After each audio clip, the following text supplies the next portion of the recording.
The Nutcracker and the Mouse King by ETA Hoffman. Chapter 4. Marvels.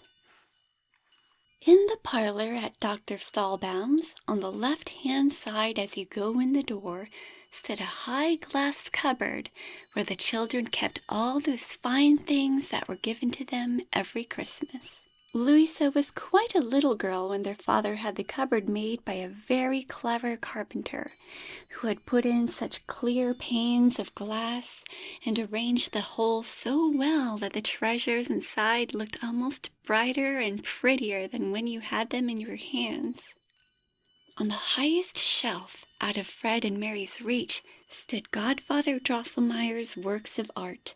Right beneath was a shelf for the picture books. The lowest compartments Fred and Mary could fill with what they pleased. But it was always the way that Mary took the bottom shelf as the dwelling of her dolls, and Fred's troops had the one over it for their cantonments.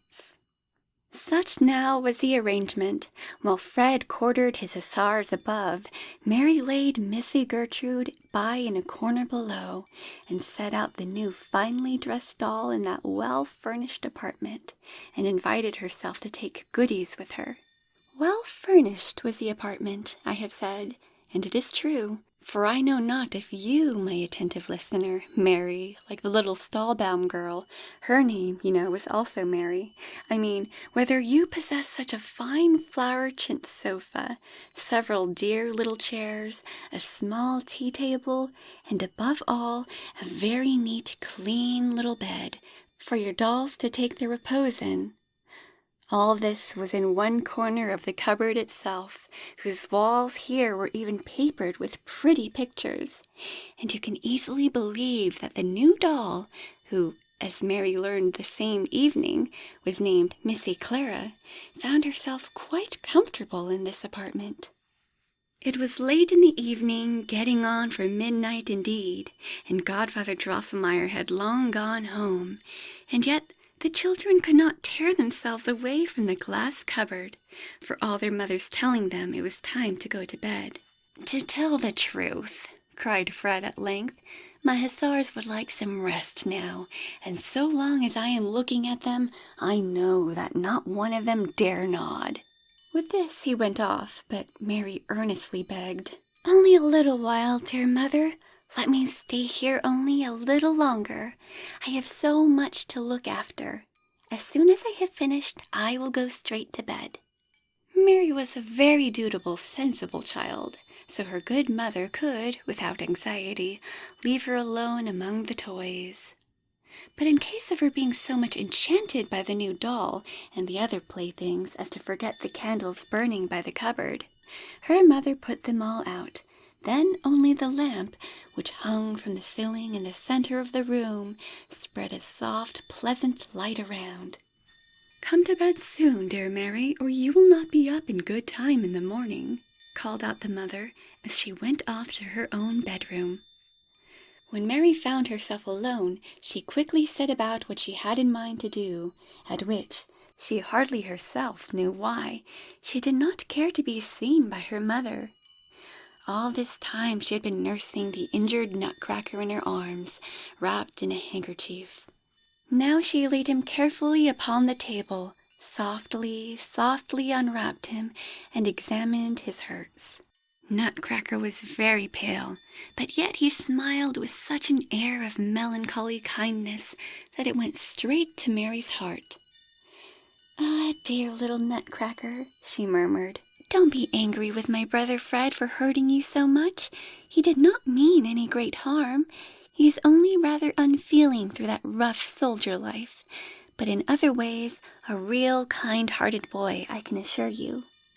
But now I will take good care of you till you have grown quite well and happy again. Your teeth shall be put in firm, and your shoulders set straight by Godfather Drosselmeyer, who understands these things." So Mary was going to say, but could not finish the sentence, for, as she mentioned the name of Drosselmeyer, friend Nutcracker made an ugly, cross face, and his eyes seemed to shoot out green sparkles. Then, just as Mary was ready to feel terrified out of her wits, There again she saw the worthy Nutcracker's face, as placid as ever with its melancholy smile. And now she knew that a draught in the room, making the lamp flicker, must have so transmogrified his countenance for a moment. Am I not a foolish girl to be so easily frightened? I actually believe this wooden figure was making faces at me. But I am really getting so fond of Nutcracker. He is such a funny and good-natured fellow, and so he must be properly nursed, as he deserves. With this, she took Nutcracker on her arm, approached the glass cupboard, bent down before it, and thus addressed the new doll. I beg you very particularly, Missy Clara, to give up your bed to the sick, wounded Nutcracker, and manage as well as you can on the sofa. Remember that you are quite well and strong, or you would not have such plump red cheeks, and that very few of the handsomest dolls possess so soft sofas as you have. Missy Clara, in all her Christmas finery, looked very stuck up and sulky, and did not answer a word. Why should I have to make so much work about it? Exclaimed Mary, drawing forward the bed, where she laid Nutcracker very gently and softly, bound up his injured shoulder with a pretty little ribbon from her own dress, and covered him snugly with the bedclothes up to his nose. He is not to stay beside that naughty Clara, she said, and lifted bed, Nutcracker, and all to the shelf above, so that he lay close to the pretty village of toy houses in which Fred's hussars were quartered. She shut up the cupboard and was going off to her bedroom when, now listen, children, there began a soft, soft whispering and stirring and rustling all around her, behind the stove, behind the chairs, behind the cupboard. The clock ticked louder and louder, and gave a whir as if it were going to strike, but did not. Mary looked at it.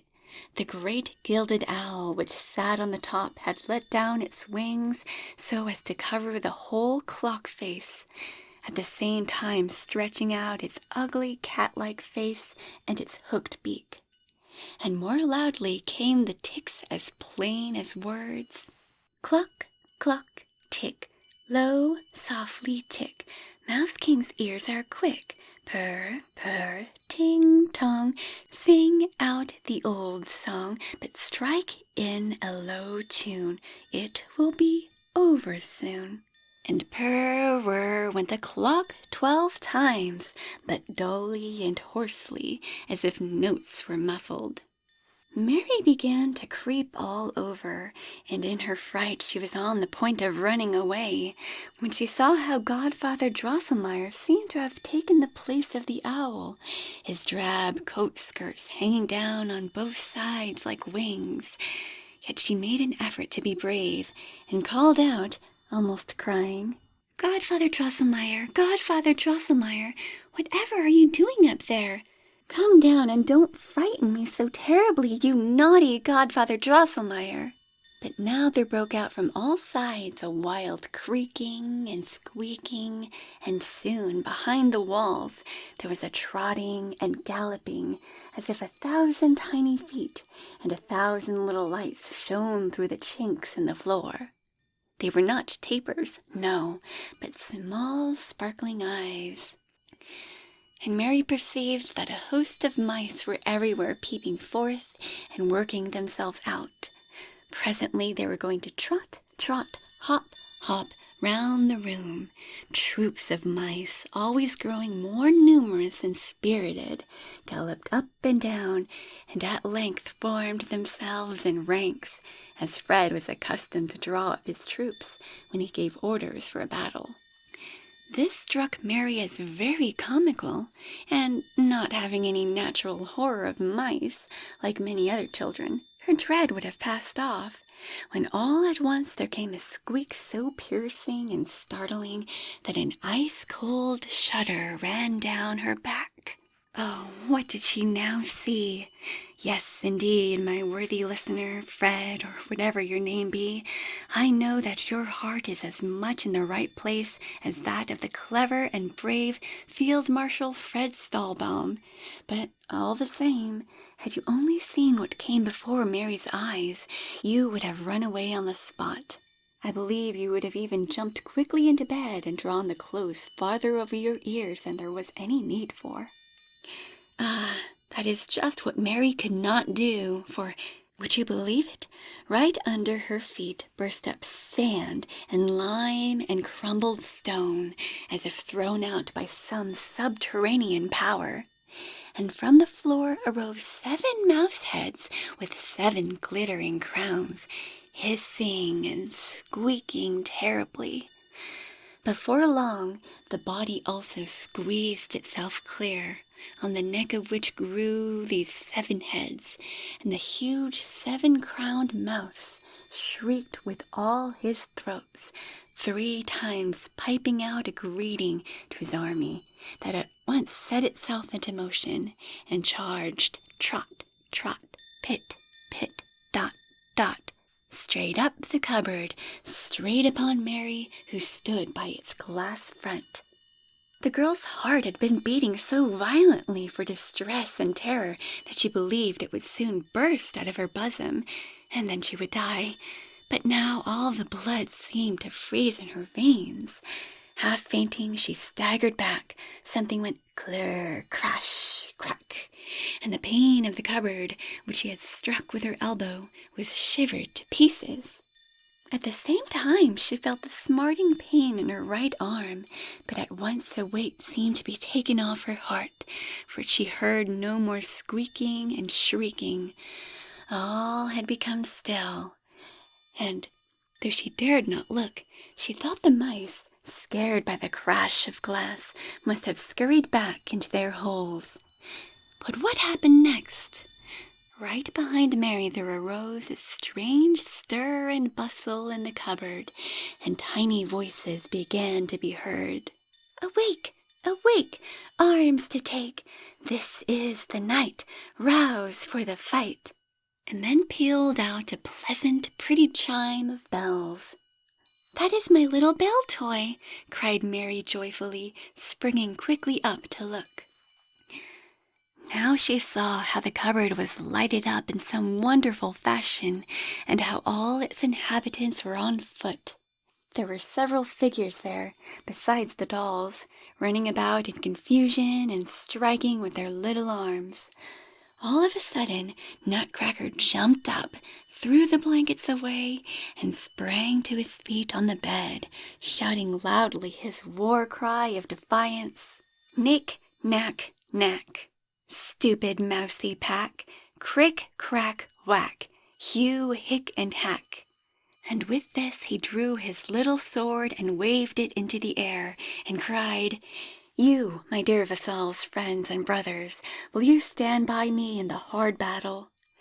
At once spiritedly replied 3 clowns, a pantaloon, 4 chimney sweepers, 2 fiddlers, and a drummer. "Yes, Lord, we hold to you with steadfast loyalty. With you we march to combat, to victory or death." And they pressed after the martial Nutcracker, who ventured a dangerous spring from the upper shelf. They, for their part, could well manage the jump, for not only were they thickly clothed in cloth and silk, but there was nothing inside of them but cotton and bran, so down they plumped as softly as bags of wool. But the poor Nutcracker, he would surely have broken arms and legs, for, remember, it was nearly 2 feet high from the shelf which he stood to the one below. And his body was as brittle as if cut out of matchwood. Yes, Nutcracker would surely have broken his limbs, had not, at the moment he leapt down, Missy Clara sprung from the sofa, and in her soft arms received the hero with his drawn sword. "Ah, dear kind Clara, how have I mistaken you?" sobbed out Mary. "I am sure you must have given up your bed to friend Nutcracker with a good will after all." And now Missy Clara said, pressing the young hero gently to her silken breast, "Oh, sir, will you, sick and wounded as you are, yet expose yourself to combat and peril? See how eager for the fray are your bold vassals, and how they swoop themselves as certain of victory. Clowns, pantaloon, chimney sweepers, fiddlers, and drummer are already down below on the field, and the motto figures in my compartment are all astir, preparing for the fight. Will you not, dear sir, rest in my arms, or behold the battle from the top of my high feather hat?" Thus spoke Clara, but Nutcracker behaved quite roughly, kicking so hard with his legs that the doll had soon to let him go and set him on the ground. Immediately then he knelt gallantly on one knee, murmuring out, "Fair lady, ever in the thick of the combat will I remember the grace and favor thou hast shown me." At this, Clara bent down so low that she would seize him by both arms, lifted him softly up, made haste to loosen her richly spangled girdle, and would have thrown it over his shoulder if he had not taken 2 steps backwards, laying his hand upon his breast and speaking with formal politeness. "Do not deign, O lady, to waste your favors on me." Here he stopped short, sighed deeply, tore from his shoulder the ribbon with which Mary had bandaged him, pressed it to his lips, hung it round him as his cognizance, then, bravely brandishing his glittering unsheathed sword, sprang, light and active as a bird, over the ledge of the cupboard on to doom. You remark, kind and honored listener, that Nutcracker, even before he became alive, must have deeply felt the affectionate goodness with which Mary had treated him, and on this account only, because Mary was so kind, he would not take or wear a token from Missy Clara, splendid and beautiful as it was. The true-hearted Nutcracker chose rather to adorn himself with Mary's simple ribbon.